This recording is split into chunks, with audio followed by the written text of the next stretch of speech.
Hi everybody and welcome to the Gibraltar Heritage Patio Oasis Garden that we have here in Gibraltar at the main garden. Today was spent just kind of checking on the plants, making sure they're doing okay. We did get quite a bit of rain over the past couple weeks and now it's starting to dry out.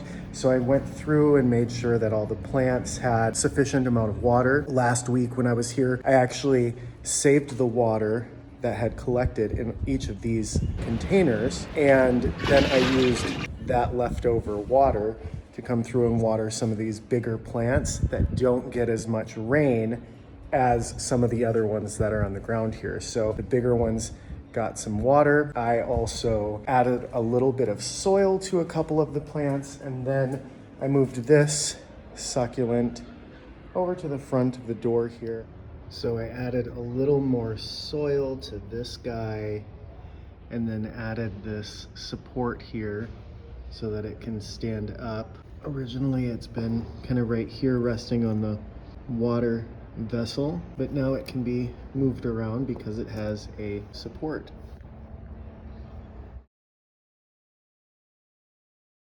So overall, the garden here at Gibraltar Heritage Trust is doing very well. We're happy with the sunshine. I'm starting to hear a lot more birds here, and overall the garden is going good. It looks like next week I've got a couple empty pots. I have a plant that might need to be transplanted, so maybe we'll look forward to moving some of the plants around in the garden and helping them continue to grow and thrive here at Gibraltar Heritage Trust. Thanks so much, and if you have any questions or comments, please be sure to leave them below.